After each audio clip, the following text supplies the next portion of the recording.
What a beautiful midsummer day in the middle of July.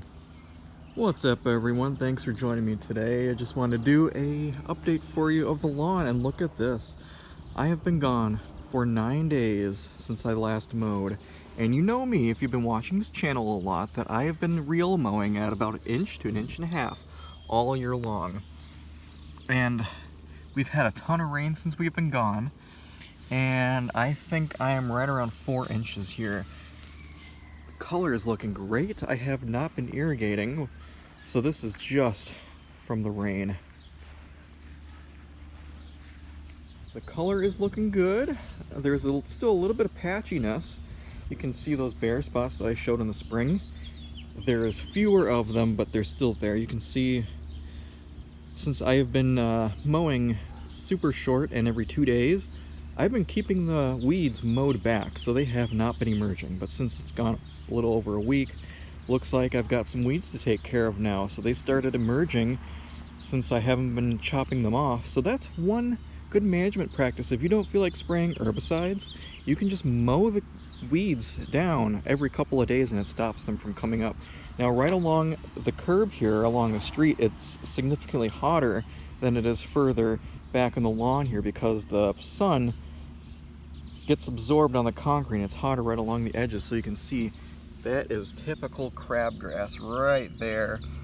That is different from quackgrass. That's the quackgrass that I still have a problem with in a few areas, but that is my crabgrass that's starting to pop up in just a couple of areas. So that's easy to control with a little bit of quinclorac if we do that post-emergently.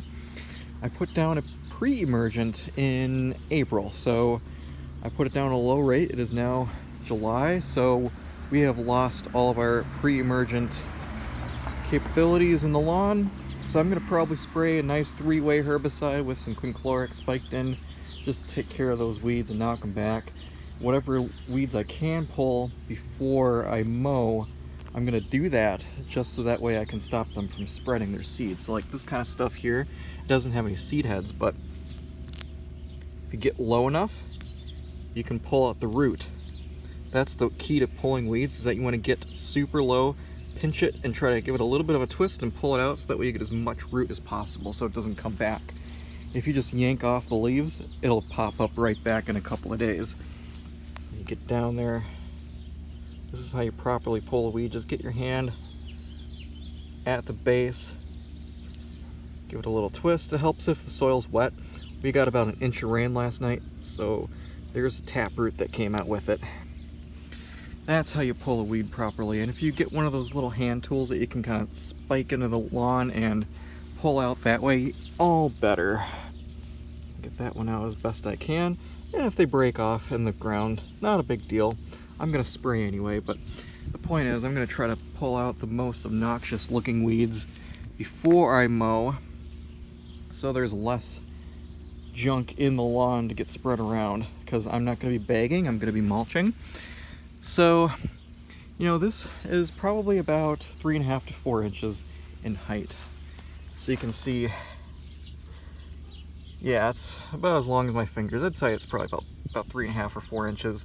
So what I'm going to do is I'm going to take my Honda mower, bump up the height, just so that way I'm cutting off just a little bit of the top here, and I'll come back in about 2 days and mow again. So you can see, if you look down low, there's still kind of a thick canopy of grass that was spreading horizontally. So like this stuff down here was used to being mowed super short at 1 inch. And there's just some tall stalks that are popping up here. Some thin and wispy grass at the top. Most of it's still bluegrass, but there is some weeds and stuff mixed in, but we can take care of all that pretty easily with some selective post-emergent herbicides. And I'm going to show you how to do that in a future video. But for now, we're just going to set the mower at about 3 inches, and that will take care of the 1/3 rule. Maybe we'll go a little bit lower than the 1/3 rule, and that is, like I've showed you before, if we take a grass blade here. So this is our total height. There's 1/3 right there, 2/3. You want to mow that much off the top, just like that. that would be adhering to the 1/3 mow rule. So if your grass is this tall, set your mower blade to cut right there, or there, you know, as close as you can get to 1/3. If it's a little bit more or less, it's not a big deal, but the point is, the less grass you take off the top, the less stressed it's going to be, especially in this July heat. It's been in the 80s lately. You don't want to stress the grass out when it's hot, so you want to mow frequently, and you want to take off as little as possible at a time. But the lawn is looking quite good. The color is fantastic. I haven't fertilized in probably a month, so I'm long overdue for that. I stopped spoon feeding for the latter half of June and the first half of July. I'm going to put down organic fertilizer again this time of year just to get a little bit of a slow release. And then I'm probably going to start spoon feeding again once the temperatures cool off a little bit into the end of August and early September. So there's the lawn update for mid-summer. I think things have filled in quite a bit since spring. I still have a long ways to go yet. This is definitely a long work in progress. Garden is looking good. That has not changed after we got all that stuff taken care of a few weeks back. Some of the flowers are no longer blooming and they've died. But man, take a look at these tiger lilies. Sorry, not tiger lilies. They're definitely lilies. I don't know what kind they are. They're pink. If anybody knows, leave a comment below. But man, are these beautiful. The hostas too. Those are looking fantastic. So we're not going to touch a thing here. Just keep them watered, that's all. Let's get the mower out. I'll show you what I have the deck height set to. It's at the 3rd highest from the top. So I have been mowing in this position here, which is the 2nd lowest. I bumped it up 2, and I just did the backyard, and I only took off just a tiny bit, but you can see the gap underneath here. I've got it set pretty high. Here's another easy way that you can see how to set the height of the deck.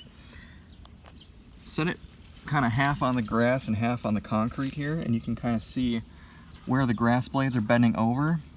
So you see how that's coming up past the deck there. It's going to mow a little bit below that because the blade doesn't come flush with this. It kind of sits up in it. So you're only taking off just a tiny little bit there. That's about maybe a little less than a third. I could probably bump it down one more notch, but I'm going to mow again in 2 days anyway, so I'm going to knock it down another notch. After that, I don't want any clumping. So if you're mowing and it looks like you're mowing and turning it into a hayfield with large chunks and clumps of grass that are just starting to like clump up, that's not good. You don't want clumping. So make sure that when you're mulching with your mower that you don't leave any clumps behind. If you are, set the notch on the deck height adjustment up a little bit higher. So without further ado, let's get right into it.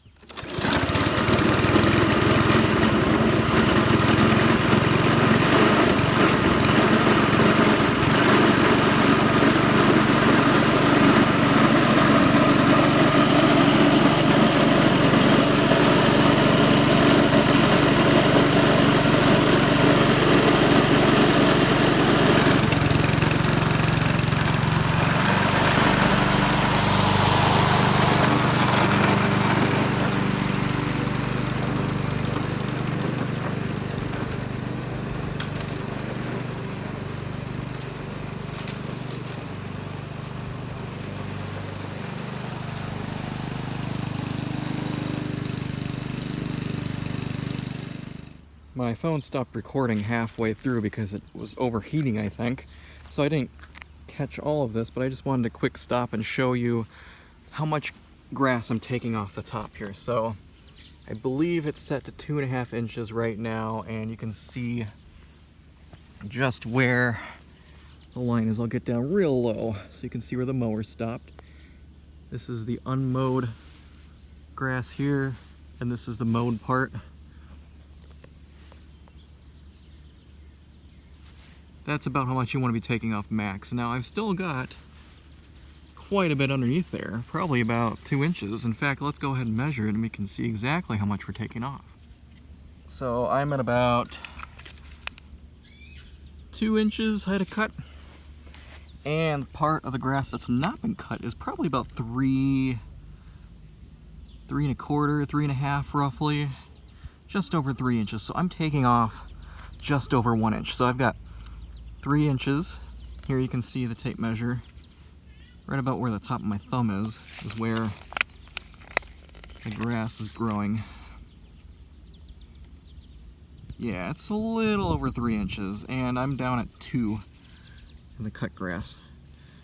So that is exactly 1/3 that I'm taking off. That's how you do it, guys. And notice that there is no clumping. There's no big, huge chunks of grass you can't even see with it being mulched up. So that's the proper way to do it. Now, if I want to go even lower, I'm going to come back in a day or maybe 2 days. I'll drop it down another notch. We'll drop it down to 1 1/2 inches, and we'll still be abiding by that 1/3 rule. So I got a lot of lawn to mow here. My phone does not like the heat today for some reason, so I'm going to cut this a little bit short since I've been just talking the whole time. If you guys like this video, go ahead and leave a comment below, give it a thumbs up, and be sure to subscribe if you're not already a subscriber. A lot of you guys come here and watch my videos, but I don't have nearly all of you subscribed, so that would really help me out a lot if you did that. Really appreciate it. Until next time, guys, thanks for watching.